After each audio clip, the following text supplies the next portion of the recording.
Welcome to another episode of Ion Sullivan. I am your host, Mike McGuire. We're joined today, as we are each week, by the chairman, Rob Doherty. Rob, we had a week off. We gave you on today. I feel pretty good. Just got back from Florida. It was 82 degrees, but it's warm spring day here. It's very nice. It's a beautiful spring day. Tomorrow will be 6 to 8 inches of snow, and it'll be below zero. If you don't like that weather, wait a minute.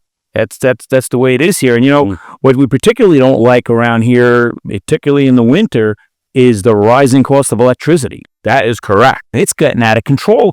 My house electric bill was over $700. That is a lot of money. It's a lot of money. So we have a guest here with us today, and she's spent a lot of time looking into this issue with NYSEG, and it's a very interesting situation. Rob and I can relate that way back when we both were working for the county, correct, we were actually able to promote economic development in the county because the cost of electric was substantially lower, correct, than it was with Long Island Power and Light or Orange and Rockland or Con Ed. Correct. So that was one of the ways that we were able to attract some companies to come here, was because of our rates were just so much more advantageous than other places.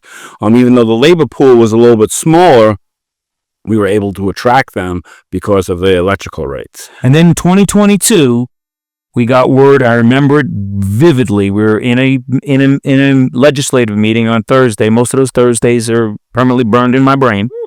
And we got word that the Public Service Commission had approved a 25% rate hike for NYSEG. Well, that's only part of the problem. As we talk to our guest, she will go over. That is only one of the problems with this. Your bill right now. Well, let's bring our guest in. We are happy to welcome to Ion Sullivan, Karen Meneghin. Yes. Karen, welcome to Ion Sullivan. Thank you so much for having me. And good, Rob. So Karen runs a Facebook page. My NYSEG bill is doubled, correct? That's right. All right. And so how did we get to these doubled bills? Okay, well, I have about 3,000 members who are ready to tell you how I have. So how long has the Facebook page been up? Well, it's been snowballing only since January of this. So in January you started this, and you're already at 3,000. Exactly. Wow. There's a neighboring group, which I look in on from time to time. They have almost 10,000. 10,000? And what's the name of that group? I forget what it is. I didn't jot down, but I'll tell you, okay. I try to keep a tidy group. Yeah. Because I'm in there constantly looking at information for false information. Yeah, correct. For opinions that, gear towards being highly political, that would also invite, a spread of... Correct. So that we don't want. On all those pages in Sullivan County that go off on tangents, and that's not the purpose. The purpose is to discuss, because, here we are in a pretty rural county. You need electricity, and now our rates have, I know that my bill, I own several homes, and two of them are not occupied, and I saw my bill more than double in each of those homes. Right. That has been the commonality here with everyone who has posted their experiences along with documentation. People post and redact their bills for us. So this is documented. People are getting bills that have doubled and tripled and maybe over $1,000. I have a bill for $1,200. That's for your house? Yes, I have a tiny house. So here you are, an older couple. You worked for the county. The other person worked, down at PEX, let's say, and now they're retired. And they figured out their money, and they're gonna live in their 2-bedroom home, on the backside of Bethel, and they're, happy as could be. And then, they got it all figured out. And now your electric bill goes from $200 a month to $900 a month. And how do you afford that? Well, I'll tell you, a number of people have said they're going to move. They say, we cannot afford to stay here any longer. We're leaving. Another person said, there's something wrong when my power bill is more than my mortgage. So, from all sides. People have been imagine living in the Village of Liberty, where your tax bill is more than your mortgage, and now you have an electric bill more than Or your tax bill dwarfs your mortgage, and now you got an electric bill. And the interesting thing for me is our usage went down and our bill went skyrocketed. Yeah. So how did that happen? Okay, well, what you've described, Steve, is typical of everyone in the group. Supply charges are up, delivery rates are up. So what's the delivery rate? The delivery rate is the cost of bringing the power to you. So I'm being charged per kilowatt hour, correct? Yes. And then your usage. And now that's my usage. And now there's a delivery charge as well. So see, this is where it gets tricky, right? NYSEG has to purchase electric. They don't produce electric themselves. Correct. They purchase electric. That's right. And then they have to take that electric and deliver it. Now, Sullivan County, for example, is a producer of electric in our hydroelectric plant. Correct. That's up near Cooperstown, between Oneonta and Cooperstown. Then NYSEG purchases that electric from the county, and then they have a charge to deliver it to your home. So when you flip the switch, the light comes on. Okay, so when they got the approval, now do they need an approval from the commission to increase your delivery charge? Yes. Okay, so now there's a recovery charge, and what is that? Yes, that has been recently added. There's a new storm recovery charge, which could be for anything at all following a natural event that they are allowed by law to charge back to the customers. We've gotten one applied to us now.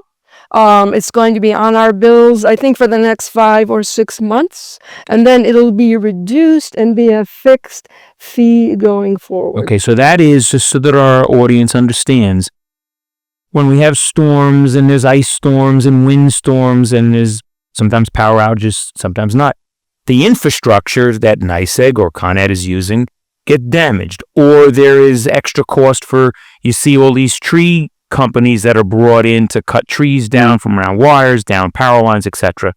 They are able to recover some of that cost because there's no way to predict it. And so that's the recovery charge that you're referring to. Right. Correct? So I would say too, I mean, this is a controversial, right? Global warming, climate change has been producing more of these weather events. So obviously there are more costs to NYSEG that is passed. But shouldn't they absorb that inside the kilowatt hour charge? Out of their profits, perhaps? I mean, where should that go? I mean, we suffered through that one year we were talking about earlier, that I was without power for a month through 3 storm events. And on top of that, I have to pay a recovery fee because they had to work on the lines, cut trees and whatnot. I mean, somehow that doesn't seem fair. It doesn't seem fair. It doesn't. I mean, that's like taking a cab ride somewhere, right? And then they give you a fuel charge on top of that, and then they give you a wear and tear charge on top of that. So you're like, oh, how much is the fare, from here to here? Well, it's $10. Well, that seems a little expensive. But by the way, there's a fuel charge of $5. Wiper fluid. And then there's a wear and tear fee of another $5. So it's actually $20. Well, maybe you should tell me that up front. And there's no choice to go anywhere else. No, and this thing is, these are variables, and so everything is a variable. They say that a lot of these rates are fixed, but indeed they are not. Like the supply charges and the rates vary. They get rate hikes. So I need to correct you too. I mean, that 18-month period from 2022, that was a 62% hike over 3 years. And we're due for another rate hike in May of this year. I mean, how could people afford that? People are crying. I mean, They're literally crying. You're bankrupting people. So Yeah. So now I understand our new Assemblywoman, Paula Kay, and our State Senator Peter Oberacker, they had a meeting up at the government center, correct? Right. And so who organized that, and how did that work out? Well, that was interesting. I was in touch with Paula as she was starting to organize That's our new assembly. that K. And I said, because I had this group, I was giving her feedback from, the Facebook constituency, we'll call it. And her meeting changed to adding Senator Peter O'Bracker. To the meeting, and then NYSEG. However, when we got to the meeting at the government center, there was a legion of NYSEG representatives there. There were monitors. They were checking people in, signing in. It was very well organized. I was impressed and really felt like NYSEG is listening. They anticipated that there would be a good crowd, and they were there all day. They were there from 9 until 7 at night. Wow. It's a long day. So I didn't meet one-on-one. I didn't go there to meet. I really wanted to meet with people who were there. I spoke with Paula, and I spoke with the senators. I'm going to call her Camille. Braz. Right, as well. Although she's the chief of staff.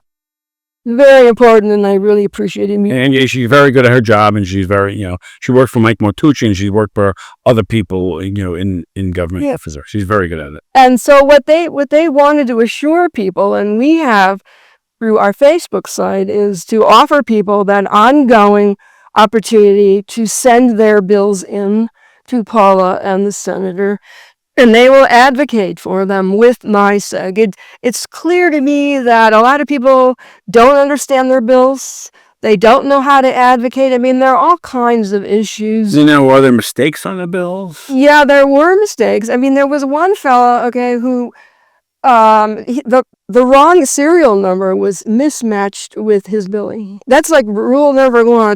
Serial number of the meter? Of the meter was mismatched on his. So he was being billed for someone else. Someone else's, right? So first off, make sure it's your bill. Yeah, so what happens there is it's $100 bill. You don't think much of it. This is the bill, right? So you keep paying it, but now it's $700, and you're like, wait a second, now let me look at this bill, right? You could be hit in arrears with your actual bill that was going to someone else. I mean, there were billing kerfuffles. I mean, I don't know why that happens, and I'm sure in any business, I mean, these accounting errors do happen. But the other complication was the timing of the rollout of the smart meters. People were, which was last quarter of December. Mine personally was installed in August. In the last quarter of December of 24, right? Mine was installed in August, and it didn't go online till December. Okay. So we're looking at all of these Q1 bills where people really started noticing the spikes, the billing spikes. Many questioned that the meters were malfunctioning, and like who knew if that were a true statement until what was really needed was to conduct a organized study or a sampling. Correct. I mean, it was really the onus of the NYSEG customer to do some scrutiny of their bill to see if there were issues and to call in. I have to say, I think the people at the meeting at the county center were more attuned to the customers than the average call-in to a NYSEG. Karen, let me stop you there. Yeah. I'm certainly not. I'm trying to anticipate both questions and responses that we would have. Isn't it highly unlikely that you would have a broad scale malfunction due to a bad meter? I mean, if you have a bad meter, we've all experienced that. You get a bad bill, but Rob doesn't get a bad bill, or I don't get a bad bill. So is there a thought that maybe these smart meters are what's creating? Are they generally just not reliable? Well, we question that. I mean, I looked at and listened to a lot of people that were claiming, could that be the possibility? Anything could be. Sure, but unless NYSEG listened to all of these individuals claiming they thought that were the issue, unless they systematically did a sampling and could verify that it was the case or not. I mean, I have a background in software development, and when you roll out any product, you could have a system-wise bug, so the reporting back of any issue that you may have in your bill is worth looking at. I mean, it was fresh and new, and I think ill-timed because it was the peak temperature when bills were spiking, so people were suspecting that the meters were an issue. And of course, the meters, there are 4 kinds of meters out there. Oh, so It made it more complicated. oh, so there's the smart meter, right? Yeah. Let's just run down each meter so you Yes. understand. The smart meter can function in 2 ways. It's a smart meter measuring at the residential rate. Okay. And there's a smart meter that they have to come out and make some type of a modification to the physical meter. And then it meters the day-night residential rate. Okay. The day-night residential rate became a big issue too. I am a long-term, and I thought I was, a good customer being economical in my usage and subscribed to that rate. Turns out that one was much, much higher. Really? I don't know why, to be honest, they would even offer that to customers because it would fluctuate so wildly. It would be more expensive than the fixed rate. It would dip, ebb and flow according to the purchase value. So when when we were, I just came over here from the summer when I was a kid. My mother used to do the laundry at night because she had the nighter, she had hit the nighttime. And yeah, my mother, I mean, she could count every penny she ever got in her life. And she was very good at it. Not so much in my household now, but they, Well, she can count. Yeah, she can count. You can have higher numbers than your mom. And so they, so it was smart to have that at the time, It was. But But now that's not the way. well, they actually made the days longer and the nights shorter. The nights now start at 11 p.m. at night. It used to be 9 p.m. Unbeknownst to me, that changed, and I never got a letter or said, "Hey, Karen, you could do better on this plan." They will not advise you.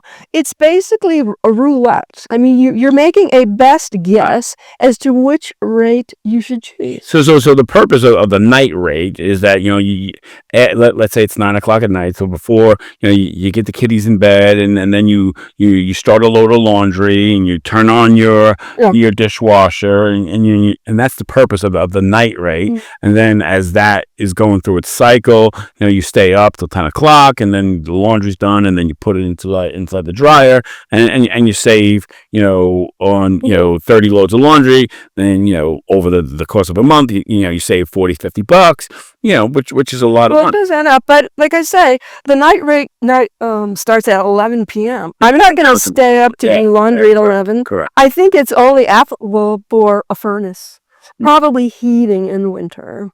That may be the only time you would actually benefit from a night rate. Yeah, So then you're paying more for a longer day. The day rates are much higher.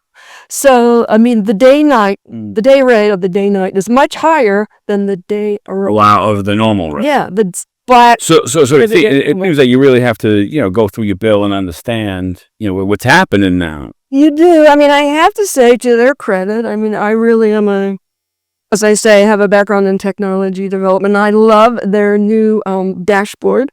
They have a great, you can really look at your usage day to day, month to month. But you can measure your usage now. So so let's say you can't afford your $700 bill now, right? Yeah. And now one comes in, right? Okay, and you could barely afford that one. Then next month another one comes in. And, now NYSEG, I know NYSEG comes around and they, start taking off meters and, and now we have shut-off situations in the middle of winter. So now what do we do? Is NYSEG helping people, finance their electricity? What are we doing? Well, I haven't read yet of anyone who has said they're in the cold, and they are cold. They dialed down their temperatures to conserve, but no one has been shut out or shut off in protest or whatever. There are plans. You can get like a flat rate, but you may end up having a huge amount to pay at the end of the year, and they may adjust you over time because your monthly usage is actually exceeding, that level of billing agreed upon. I did see something recently where there is a new, the governor actually has instituted a program to help issue out forgiveness for those in arrears on their bills, and to help actually pool an amount and make a payment plan on a huge chunk that allows them to pay monthly. But people say, what good is this? It's like being adrift in leaves in the fall. I'm still going to be collecting a huge bill at the end of the year to pay. So they're saying, do I need to get loans? I mean, it's... Loans for electricity bills. I mean, is that what Chairman doesn't take loans for anything. They're saying... people. I mean, I don't like loans. Okay, so I think that we can universally agree that electric bills are high, particularly in the winter, particularly in the Northeast. Whether it's the fault of global warming, the fault of politicians, greedy corporations, whatever it is, we do have the rates, unlike the local grocery store or auto parts store, or whatever, where the rates are set by the market. Correct. With electric, with other utilities, the rates are set by an organization called the Public Service Commission because there is no competition within a market. Correct. You live in Liberty, it's NYSEG. You live in Wurtsboro, it's Orange and Rockland. You live somewhere else, it's Central Hudson. Correct. So it's different places, and they set their rates. And we recognize that NYSEG went before this Public Service Commission, which is supposed to be looking out for the public. I've dealt with them with water companies. They're very difficult on their rates. They're very difficult on their profit margins. Has NYSEG's profit increased? I think that's proportionally. I wonder that myself. So I think maybe it's just a too small a sample to see that just yet. So far. So when we had went before myself, and so when I was first elected, in my first year was 2020, and myself and then Senator Jen Metzger, who did a fantastic job on the NYSEG issue, we went before the commission, and we argued about the antiquated electrical system that they had in Newland, Barryville, through the Minnesink, and it was the poles were 100 years old. I mean, you have to plan for 10 months of the year of electricity. The other 2 months, you're on your own. Oh, you were literally, so I remember we went to one meeting one time, and Rick Sauer, who was in charge of emergency services at the time, you can't see the names, but he has the list of people who need electricity, for dialysis machines and stuff like that. It was 42 in the town of Highland. And then they told us that electricity, so if you had like a VCR in your house, would go out 306 times a year. There's 365 days in a year. So the electricity was going to get disrupted 306 days. Wow. And now that I think about it, it probably didn't get disrupted the other days because it was totally out. So they just continued. Right. They just continued it. There was no disruption. There was just no electricity, right? So no disruption. You had no. When you had ears on your television. And so Mrs. Metzger and I, and we had multiple meetings on this. And then they agreed with us. And I remember in 2023, there was a big announcement about them upgrading it. But, at no point did they say, oh, by the way, we also got a 62% increase. And are you going to pay for this? Did the Public Service Commission actually approve a 62% rate increase? That's just off the charts. So over 3 years. Over 3 years, right. So Karen, we can all sit on the corner and complain about the electric bills. We can complain about the taxes. We can complain about price of fuel or whatever. Not under my leadership. We couldn't complain about the taxes under your leadership because they actually were flat or dropped. Correct. And we actually retired taxes. Correct. So that's a fact. What is your group attempting to do to hold NYSEG accountable, because the Public Service Commission, their position is we're charging what the Public Service Commission approved. Well, I would say I had some experience with a member of my family who is in renewable energy development and knows very well and has run projects in New York State. He told me that it is very difficult to get permits for energy development in New York. These are still, I believe, the legacies of Cuomo that our governor is dealing with. And the truth is that we don't produce enough energy. Mario Cuomo or Andy? Andrew Cuomo. That's quite a legacy he's got. He's going to now do for New York City what he did for New York State. Yeah. So we need more. We need more. So it's funny that you said that, because the term before I came in, there was a company called Willabretta that wanted to buy our garbage and save us $17 million a year in shipping costs, and they were going to generate electricity in Poughkeepsie, and they continue to do that, and they have places all over the Northeast, and the legislature had turned them down to even have a conversation with them. Then in my last year and 2 months, we had a meeting with a company called Covanta, and they could produce more electricity than the county uses. That's what they said. It's correct, right? More than the county uses. On 1 million tons a year. On 1 million tons a year of garbage, they could produce more electricity than we produce. Than we need. Yep. Right? We're like, we have excess. Right. So we left the office, when Mike and I left office, well, I left office. He got thrown out of office. Got evicted. That's another story for another day. But anyway, so we had a deal in place with them that they were going to, so about Seneca Meadows, and there's garbage up there, and so that was scheduled to close at the end of this year, 2025. I recently spoke with someone in the EPA, and they said they're going to extend it probably another 2 years, because there's no solutions right now. But there is a solution. So the company Covanta, who has 2 places in the state of New York, one in Syracuse, 3 places, one in Syracuse, one up in Buffalo, correct, and one down in Long Island.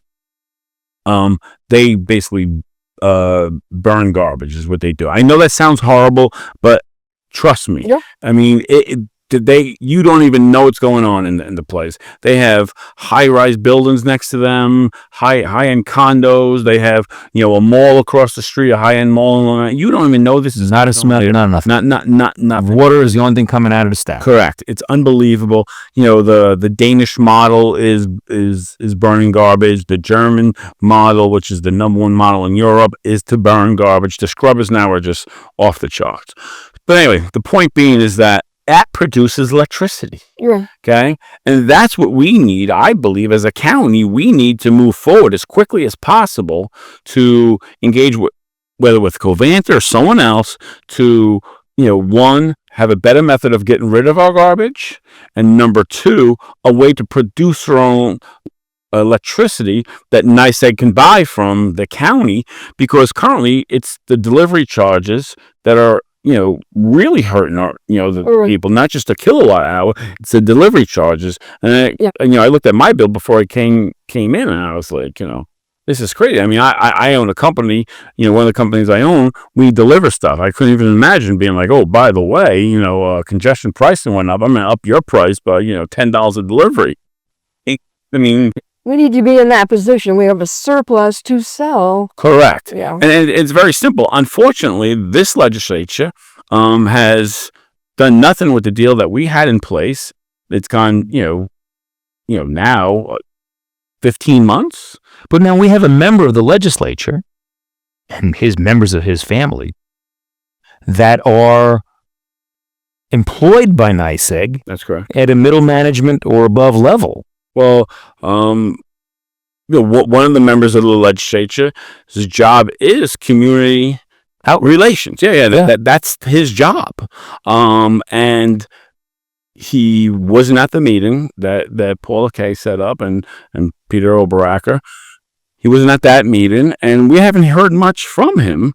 He might have an extrable conflict there, because which master is he answering to? The county and his constituents in the county, or the person signing the front of his check every 2 weeks? Well, I mean, that is the question. Yeah.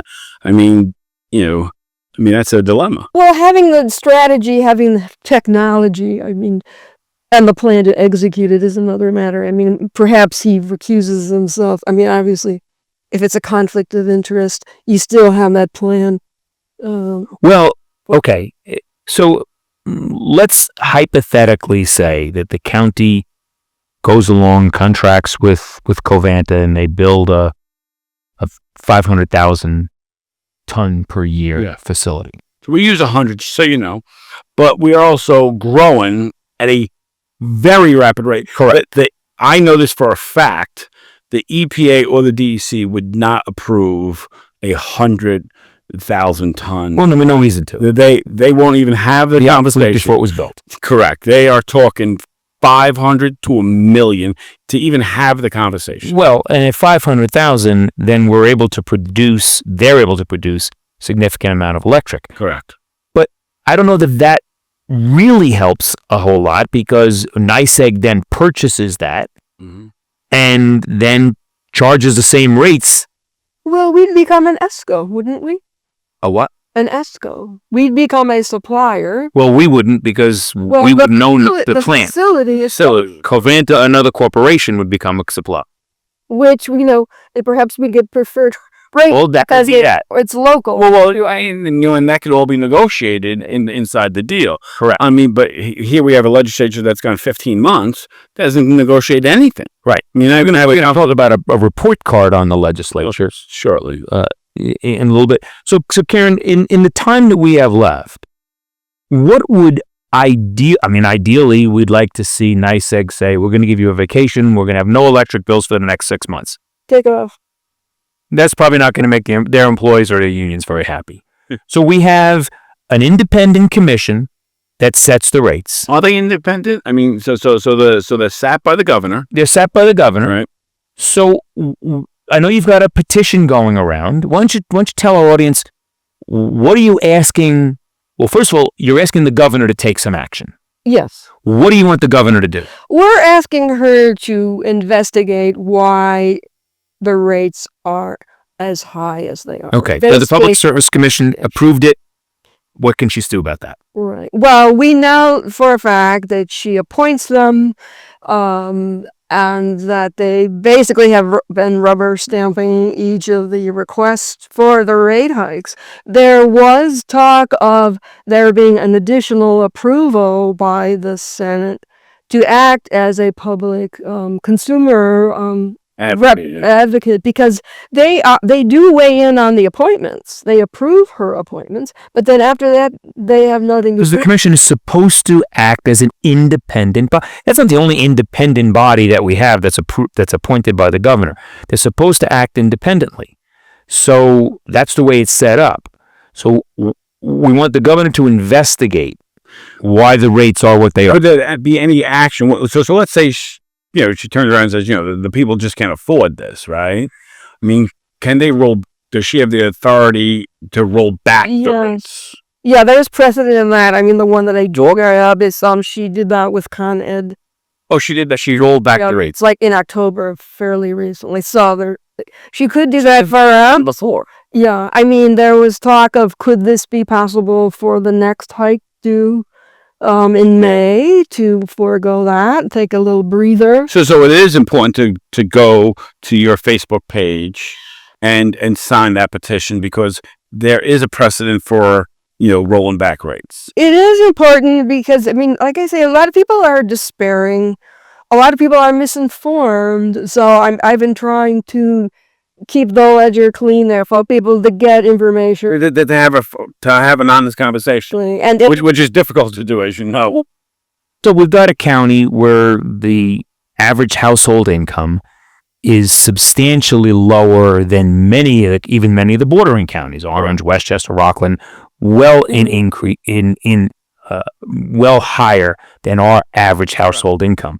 And so this type of a situation really strikes hard at a population that's trying to live on a household income that's probably $40,000-$50,000 a year lower than some of our even neighboring counties. Correct. I know there was a census at the town of Highland meeting that I went to in the summer. The demographics in the county have changed dramatically since COVID, right? I mean, and there are many retirees living here. You have people who do not qualify for the HEAP benefits because if they are, I mean, they factor in any social security benefits, any monies at all. It really puts most people out of range. But the key to creating a rate that is fair and equitable is not, well, the government will step in and pay part of the bill. The idea is that the government shouldn't have to step in and pay part of the bill for other than the lowest level of the income spectrum. If you've got people that are at the average household income, which is about $64,000 a year, they shouldn't have to have the government step in and pay part of their electric bill. And that's something that the governor and our elected officials should be advocating for. I mean, we're asking that the rates be reasonable. We feel that the hikes have been unjust and the rates are not reasonable. That's basically our... Right. And it seems that you're correct in what you're asking for. Yes. I mean, it's well noted that, the Hudson River, I mean, New York is the highest in the nation. But we can't, as a county, which is considered a poverty county, cannot compete with the same rates that an Ulster County has or an Orange County has. Obviously, they have Orange and Rockville, but even a Broome County. I mean, Broome County is, significantly higher, income than us, and so how can we compete? We shouldn't have the same rate as Broome County, or any of the counties that when you get further north, like in, Tompkins County or counties like that have industry. We don't have that here, right? So we have a low average family income, household income. Our rate should be equal to that. And of course, NYSEG would say, doesn't mean it costs us any less to deliver you electric. I understand. So that's again where the hope is that the government, governor, assembly, the Senate could step in and just create. I mean, a 62% rate increase in 3 years is crazy. I mean, that's crazy. But once again, Rob, this hour just flies by. I want to thank Karen for the good work that she's doing. And we'll hope to have you back again to give us updates periodically on how things are doing. And folks, Ion Sullivan is growing, not at the rate of your electric bill, but it is growing. And we want to ask you again to help us out by subscribing. We want you to, when you listen to us on Spotify or on YouTube, you want to subscribe. If you're watching us on YouTube, and most people seem to be enjoying the video, it must be you have the face made for TV. How about the face made for radio? Love that. But if you are on YouTube, you want to be sure to smash that like button. And folks, be real helpful to us too. We've had a couple of big numbers that we've put up the last couple of weeks. You want to share the link with your friends and other Facebook pages and other platforms so that people can become informed. The whole purpose of Ion Sullivan is to inform the community and drill down on issues, not in a political way. Correct. We'll listen to all sides. By the way, the administration from NYSEG is welcome to come in here and tell us why they needed a 62% rate increase, or the Public Service Commission is free to come in here and explain why that was necessary. And leave us a comment. Let us know what you think of the show. The reason we got Karen here today is somebody left a comment and said, somebody needs to do something to address this rate increases. And then we reached out, Rob reached out, we found Karen, and that's how this show is put together, because Ion Sullivan is here for everybody. And we still have our email. You can email us at ionsullivan@gmail.com, EYE, unsullivan@gmail.com. And we want to thank again Karen for coming. Rob, any last second words of wisdom? You always have them. No, I don't know about that, but HEAP is a benefit that's being offered. If you're having trouble, paying your bill, you should reach out to the government. It's right on the Sullivan County page. You can go on there and get some help. It's very important that we help our neighbor get through this part, and hopefully we can get the governor to understand that we're a little different than most counties. And Karen, if people want to check out your Facebook page, where do they find that? Yes, I would love if we could put our Facebook link on this episode. Well, on your YouTube page. We certainly can do that, but if people wanted to, just give them how to get to your Facebook. Okay, the name of the page is My NYSEG Bill Doubled. All right, well, that all relate to that. That's pretty simple, to the point. So, Karen, again, thank you very much. On behalf of the chairman, Rob Daugherty, I am Mike McGuire. I want to thank you for participating in this episode of Ion Sullivan. We want to invite you to come back next week for another episode. And please, folks, be sure to subscribe. Let's get over that 1,000 number, and then we can add some terrific new features to make Ion Sullivan truly interactive. Have a great week, folks. We'll see you next week.